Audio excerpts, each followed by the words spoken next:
Selamat pagi anak-anak kami semuanya. Apa kabar hari ini? Tentu sehat semua. Kita bersyukur kepada Tuhan bahwa kita dalam keadaan sehat. Hari ini bisa kita kembali belajar seperti biasa. Bapak akan menjelaskan materi bahasa Indonesia pada KD1, yaitu menulis surat lamaran pekerjaan.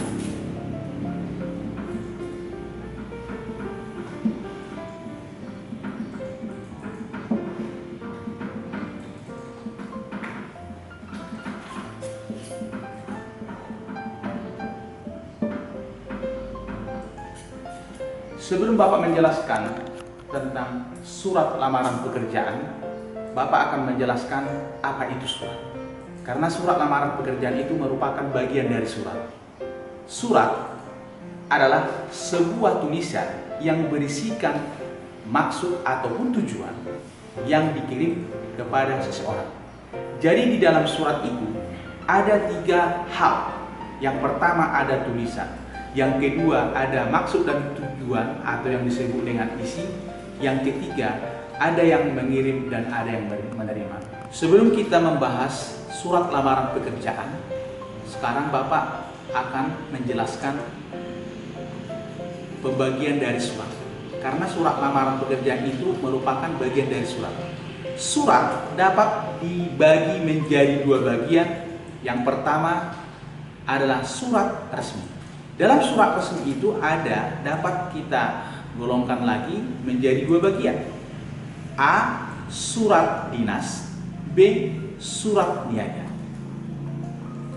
Kedua adalah surat tidak resmi. Surat tidak resmi itu adalah surat yang ditulis oleh perseorangan. Surat tidak resmi itu ada 2. Surat pribadi bersifat pribadi. Yang kedua ada surat pribadi bersifat resmi. Kalau dikatakan dengan surat pribadi bersifat resmi, berarti surat tersebut mengikuti kaidah penulisan surat yang baik dan benar.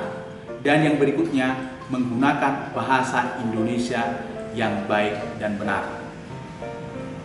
Dalam segmen ini, Bapak akan menjelaskan bahwa surat lamaran pekerjaan itu merupakan bagian dari surat pribadi bersifat resmi. Mengapa bisa terjadi?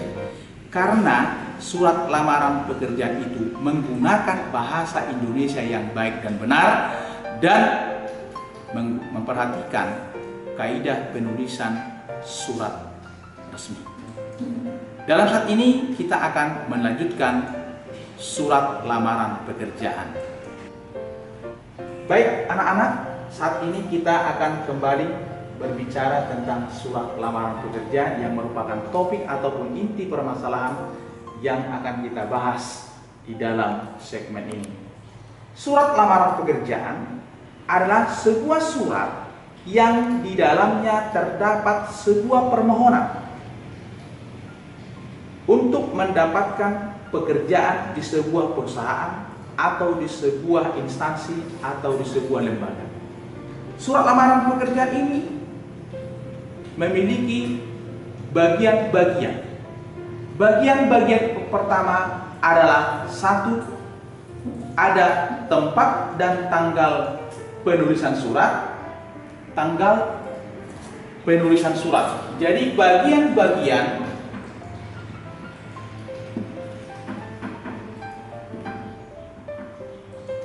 surat lamaran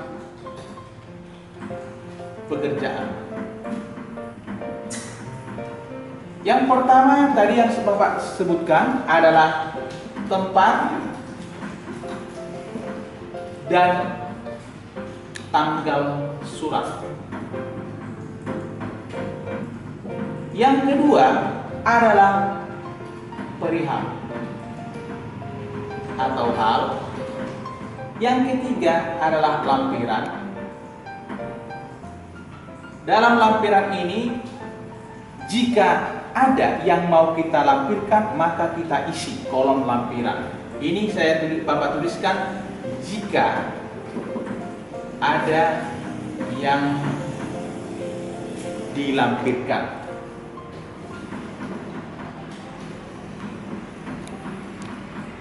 Yang keempat adalah alamat yang dituju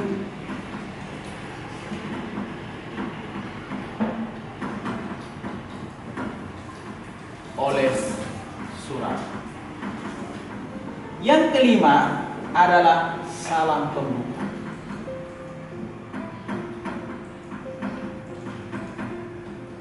Yang keenam adalah alinea pembuka.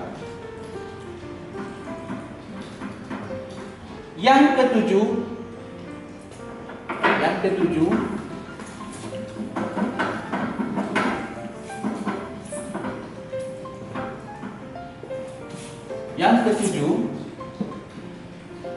adalah isi.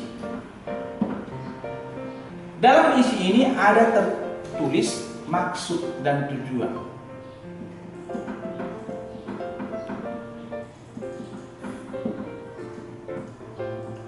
Yang kedelapan adalah kalimat penutup.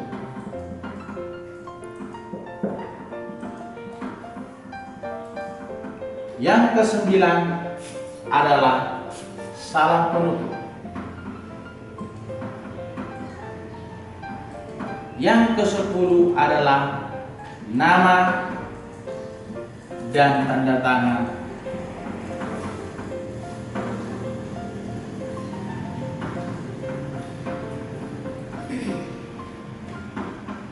penulis surat. Yang ke-10, nama dan tanda tangan penulis surat. Baik, Bapak akan menjelaskan satu persatu bagian-bagian surat lamaran pekerjaan. Yang pertama adalah tempat dan tanggal surat. Dalam penulisan tempat dan tanggal surat, itu harus sesuai dengan ejaan yang disempurnakan atau sesuai dengan kaidah kebahasaan. Bahwa dalam penulisan nama tempat, huruf pertama pada kata kota ataupun tempat itu menggunakan huruf kapital. Misalnya Medan, kemudian kemudian tanggal surat 23 April 2020. Jadi seperti penulisan tanggal yang tidak bisa disingkat-singkat bulannya, misalnya Agustus menjadi Agus, tapi 23 Maret 2020. Maret tidak bisa disingkat menjadi Maret, harus Maret. Kemudian yang kedua adalah perihal. Perihal itu merupakan maksud dari penulis menyampaikan atau mengirimkan surat lamaran itu ke perusahaan ataupun kepada sebuah lembaga. Makanya perihal di situ diisilah dengan surat lamaran pekerjaan. Jadi ada berupa judul, tapi bukan judul, tapi maksud dan tujuan, melamar pekerjaan. Kemudian yang ketiga, lampiran. Nah, lampiran itu adalah hal-hal yang akan dilampirkan sebagai kualifikasi diri dari seorang pelamar. Apa contohnya? Fotokopi ijazah terakhir, fotokopi sertifikat komputer bila mana pernah mengikuti les komputer. Kemudian ada melampirkan ya pas foto dan sebagainya. Itulah maksud daripada lampiran. Yang keempat, alamat yang dituju surat. Dalam penulisan alamat yang dituju surat, kita tidak perlu menggunakan kata kepada, cukup dengan yang terhormat. Karena maksud ataupun makna dari kata kepada sudah menuju kepada orang, yang terhormat juga sudah menuju kepada satu orang. Jadi cukup kita menuliskan yang terhormat.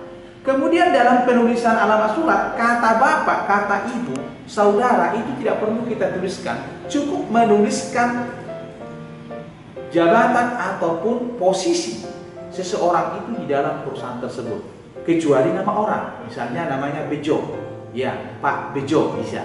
Tapi ini yang ditulis dalam lamaran pekerjaan itu adalah jabatan. Jabatan yang dimaksud adalah kedudukan dari pimpinan itu di dalam perusahaan ataupun seseorang itu dalam perusahaan. Kemudian ada lagi dibuat di situ nama jalan. Jalan tidak boleh disingkat dengan JLN, harus ditulis dengan jalan. jalan. Contoh, jalan pembangunan. Nomor tidak perlu dituliskan, cukup dengan angka. Jadi contohnya jalan pembangunan 40 Medan. Setelah dituliskan itu tidak boleh menggunakan tanda titik karena itu bukan kalimat. Jadi cukup kita buat seperti ini. Yang terhormat Bapak Direktur PT Alexa, jalan pembangunan 40 Medan. Cukup seperti itu. Baik, kita lanjutkan dengan salam pembuka. Salam pembuka itu adalah salam yang kita berikan sebelum kita meneruskan surat. Nah, cukup kita meneruskan dengan hormat. Itu adalah salam pembuka surat yang umum. Kemudian ada yang disebut dengan alinea pembuka. Dalam alinea pembuka surat lamaran pekerjaan ada kita buat menjadi dua bagian. Satu, ada kita tuliskan alinea surat lamaran pekerjaan itu, yaitu di dalam pembukaan, jika kita mendapatkan informasi dari surat kabar.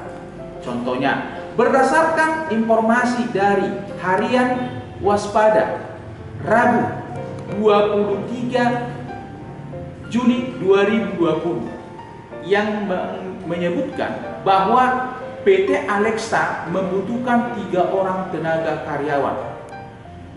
Ya, jadi kita bisa menuliskan bahwasanya informasi yang kita peroleh itu dari harian waspada. Nah, jadi untuk lebih kompleksnya ataupun lebih lengkapnya, berdasarkan informasi dari iklan harian waspada 23 Juli 2020 bahwa PT Alexa membutuhkan 3 orang tenaga karyawan atau tenaga administrasi. Untuk itu saya bermaksud mengajukan lamaran. Kemudian nama, tempat tanggal lahir itu yang disebut dengan identitas. Nah, itu berada di alinea pembuka. Dengan catatan, penulisan kata nama, tempat tanggal lahir, NT, dan pekerjaan P itu harus huruf kecil, tidak boleh dengan huruf kapital. Demikian. Kemudian kita lanjutkan dengan isi. Nah, isi itu berarti maksud dari kita menuliskan surat lamaran itu. Apa maksudnya? Ya untuk mendapatkan pekerjaan tadi, ya seperti menjadi karyawan. Jadi cukup kita tuliskan memohon kepada bapak atau ibu, atau itu cukup kita buat dengan garis miring.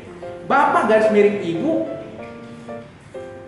Direktur PT Alexa, agar kiranya dapat menerima saya sebagai tenaga karyawan atau sebagai tenaga administrasi, tergantung kepada kebutuhan dan tergantung kepada iklan ya yang ada di surat kabar, apa yang dibutuhkan oleh perusahaan itu.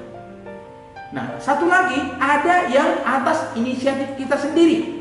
Itu tidak perlu kita menuliskan berdasarkan harian surat kabar. Cukup dengan saya yang bertanda tangan di bawah ini, baru identitas. Setelah itu, baru kita masuklah ke maksud ataupun tujuan kita melamar pekerjaan. Memohon kepada Bapak garis miring Ibu Direktur PT Alexa agar kiranya dapat menerima saya sebagai tenaga karyawan, sebagai tenaga administrasi, terserah sesuai dengan kebutuhan dari perusahaan tersebut. Nah, setelah kita tuliskan, baru masuklah kita ke kualifikasi diri. Kualifikasi diri itu adalah ya hal-hal yang kita miliki untuk mendukung ya lamaran kita agar kita diterima bekerja. Misalnya kita tuliskanlah di situ ya fotokopi ijazah terakhir, kemudian fotokopi sertifikat komputer, kemudian ada pas foto, ada daftar riwayat hidup, kalau diperlukan ada SKCK. Nah, itu kita lampirkan. Jadi bagaimana kalimatnya kita buat sebagai sambungan daripada alinea pembuka tadi, kita buat seperti ini. Sebagai bahan pertimbangan buat Bapak garis miring Ibu, di sini turut saya lampirkan. Titik 2, 1. Jadi ketika menuliskan kualifikasi diri itu, kita harus menggunakan huruf kapital pada kata foto kopi. F-nya harus kapital. Kemudian di akhirnya harus ada titik koma, berarti ada koma di atas, titik di bawah. Tujuannya apa? titik koma. Apa tujuannya? Bahwa ada lagi kelanjutan dari kualifikasi diri tadi, yang 2, 3, 4 dan seterusnya. Sudah paham anak-anak? Ya. Kemudian kita lanjutkanlah dengan kalimat penutup. Kalimat penutup itu adalah sebagai kalimat yang kita tuliskan untuk menutup dari surat lamaran pekerjaan kita itu. Demikianlah surat lamaran pekerjaan ini saya tuliskan dan saya sampaikan kepada Bapak. Terserah kita pilih mana. Kita sampaikan, kita perbuat, kita tuliskan, terserah. Itu kebebasan kepada Anda. Demikian surat lamaran pekerjaan ini saya sampaikan kepada Bapak garis miring Ibu. Titik. Besar harapan saya Bapak garis miring Ibu dapat menerima saya sebagai karyawan di perusahaan yang Bapak pimpin. Titik. Atas perhatian Bapak garis miring Ibu, saya mengucapkan terima kasih. Itulah kalimat penutup dari surat lamaran pekerjaan. Kemudian salam penutup. Salam penutup itu kita buatlah hormat saya. Setelah itu kita tuliskanlah nama dan tanda tangan. Setelah kita sudah menuliskan itu, lengkaplah sudah bagian-bagian dari surat lamaran pekerjaan. Untuk itu anak-anak, Bapak tadi sudah menjelaskan. Sekarang Bapak akan tugaskan anak-anak menulis surat lamaran pekerjaan yang informasinya diperoleh dari surat kabar. Anak-anak bisa mencari ya di surat kabar manapun. Nanti Anda melihat di halaman-halaman tertentu ada di situ kolom iklan. Nah, di dalam kolom iklan itu Anda melihat nanti ada lowongan pekerjaan. Jadi untuk itu anak-anak bisa menuliskan contoh surat lamaran yang alinea pembukanya didapatkan dari iklan di surat kabar. Surat lamaran pekerjaan ditulis dengan tulisan tangan tegak bersambung, tidak boleh dengan dengan komputer ataupun alat yang lain. Karena dengan kita menulis tangan kita sendiri, maka pihak perusahaan memahami, mengerti siapa Anda. Nah, begitu. Jadi ditulis di kertas HPS dengan tulisan tangan tegak bersambung. Jadi nanti anak-anak dikumpul minggu depan. Ada kira-kira yang mau tanyakan? Kalau memang tidak ada, itulah tugas yang Bapak berikan. Semoga bisa Anda teruskan dengan baik. Demikian pertemuan kita hari ini. Saya ucapkan terima kasih.